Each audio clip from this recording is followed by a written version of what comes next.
Chapitre 4. Il est parti s'écria Marthe en accourant au bruit de la porte de la rue qui violemment refermée venait d'ébranler la maison tout entière. Oui, répondis-je, complètement parti. Eh bien, et son dîner fit la vieille servante. Il ne dînera pas. Et son souper Il ne soupera pas. Comment dit Marthe en joignant les mains. Non, bonne Marthe, il ne mangera plus. Ni personne dans la maison. Mon oncle Lindenbrock nous met tous à la diète jusqu'au moment où il aura déchiffré un vieux grimoire qui est absolument indéchiffrable. Jésus, nous n'avons donc plus qu'à mourir de faim. Je n'osais pas avouer qu'avec un homme aussi absolu que mon oncle, c'était un sort inévitable. La vieille servante, sérieusement alarmée, retourna dans la cuisine en gémissant. Quand je fus seul, l'idée me vint d'aller tout conter à Graüben. Mais comment quitter la maison? Le professeur pouvait rentrer d'un instant à l'autre. Et s'il m'appelait? Et s'il voulait recommencer ce travail logographique qu'on eût vainement proposé au vieil Oedipe? Et si je ne répondais pas à son appel, qu'adviendrait-il? Le plus sage était de rester. Justement, un minéralogiste de Besançon venait de nous adresser une collection de géodes silicieuses qu'il fallait classer. Je me mis au travail, je triais, j'étiquetais, je disposais dans leur vitrine toutes ces pierres creuses, au-dedans desquelles s'agitaient de petits cristaux. Mais cette occupation ne m'absorbait pas. L'affaire du vieux document ne laissait point de me préoccuper. Étrangement. Ma tête bouillonnait, et je me sentais pris d'une vague inquiétude. J'avais le pressentiment d'une catastrophe prochaine. Au bout d'une heure, mes géodes étaient étagées avec ordre. Je me laissai aller dans le grand fauteuil d'Utrecht, les bras ballants et la tête renversée. J'allumai ma pipe à long tuyau courbe dont le fourneau sculpté représentait une naïade nonchalamment étendue, puis je m'amusai à suivre les progrès de la carbonisation qui de ma naïade faisait peu à peu une négresse accomplie. De temps en temps, j'écoutais si quelque pas retentissait dans l'escalier. Mais non. Où pouvait être mon oncle en ce moment?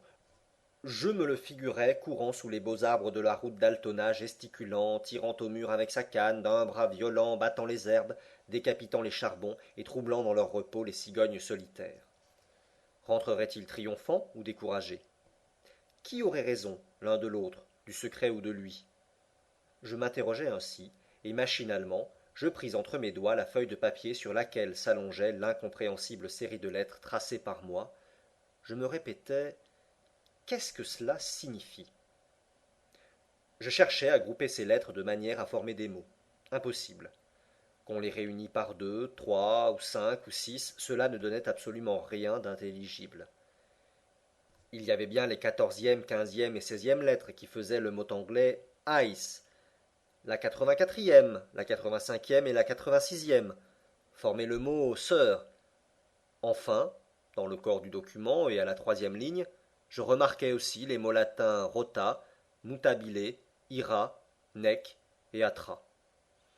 Diable, pensai-je, ces derniers mots sembleraient donner raison à mon oncle sur la langue du document, et même, à la quatrième ligne, j'aperçois encore le mot luco, qui se traduit par bois sacré. Il est vrai qu'à la troisième ligne, on lit le mot tabiled, de tournure parfaitement hébraïque, et à la dernière, les vocables arc et mer, qui sont purement français. Il y avait là de quoi perdre la tête. 4 idiomes différents dans cette phrase absurde. Quel rapport pouvait-il exister entre les mots glace, monsieur, colère, cruel, bois sacré, changeant, arc ou mer? Le premier et le dernier seuls se rapprochaient facilement. Rien d'étonnant que dans un document écrit en Islande, il fût question d'une mer de glace.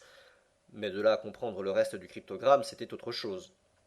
Je me débattais donc contre une insoluble difficulté. Mon cerveau s'échauffait, mes yeux clignaient sur la feuille de papier, les 132 lettres semblaient voltiger autour de moi, comme ces larmes d'argent qui glissent dans l'air autour de notre tête lorsque le sang s'y est violemment porté. J'étais en proie à une sorte d'hallucination, j'étouffais, il me fallait de l'air. Machinalement, je m'éventais avec la feuille de papier dont le verso et le recto se présentèrent successivement à mes regards. Quelle fut ma surprise quand dans l'une de ces voltes rapides, au moment où le verso se tournait vers moi, je crus voir apparaître des mots parfaitement lisibles, des mots latins, entre autres cratérem et terrestre. Soudain, une lueur se fit dans mon esprit. Ces seuls indices me firent entrevoir la vérité. J'avais découvert la loi du chiffre. Pour comprendre ce document, il n'était pas même nécessaire de le lire à travers la feuille retournée. Non, tel il était, tel il m'avait été dicté, tel il pouvait être épelé couramment. toutes les ingénieuses combinaisons du professeur se réalisaient. Il avait eu raison pour la disposition des lettres, raison pour la langue du document. Il s'en était fallu de rien qu'il pût lire d'un bout à l'autre cette phrase latine, et ce rien, le hasard venait de me le donner. On comprend si je fus ému. Mes yeux se troublèrent. Je ne pouvais m'en servir. J'avais étalé la feuille de papier sur la table. Il me suffisait d'en jeter un regard pour devenir possesseur du secret. Enfin, je parvins à calmer mon agitation. Je m'imposai la loi de faire 2 fois le tour de la chambre pour apaiser mes nerfs, et je revins m'engouffrer dans le vaste fauteuil. Lisons, m'écriai-je après avoir refait dans mes poumons une ample provision d'air. Je me penchai sur la table, je posai mon doigt successivement sur chaque lettre, et sans m'arrêter, sans hésiter un instant, je prononçai à haute voix la phrase entière. Mais quelle stupéfaction, quelle terreur m'envahit. Je restai d'abord comme frappé d'un coup subit. Quoi? Ce que je venais d'apprendre s'était accompli. Un homme avait eu assez d'audace pour pénétrer. Ah! M'écriai-je en bondissant. Mais non, mon oncle ne le saura pas. Il ne manquerait plus qu'il vînt à connaître un semblable voyage. Il voudrait en goûter aussi.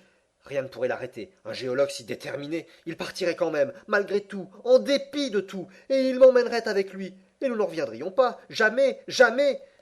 J'étais dans une surexcitation difficile à peindre. Non, non, ce ne sera pas, dis-je avec énergie. Et puisque je peux empêcher qu'une pareille idée vienne à l'esprit de mon tyran, je le ferai. À tourner et retourner ce document, il pourrait par hasard en découvrir la clé. Détruisons-le. Il y avait un reste de feu dans la cheminée. Je saisis non seulement la feuille de papier, mais le parchemin de Saknussemm. D'une main fébrile, j'allais précipiter le tout sur les charbons et anéantir ce dangereux secret, quand la porte du cabinet s'ouvrit, mon oncle parut.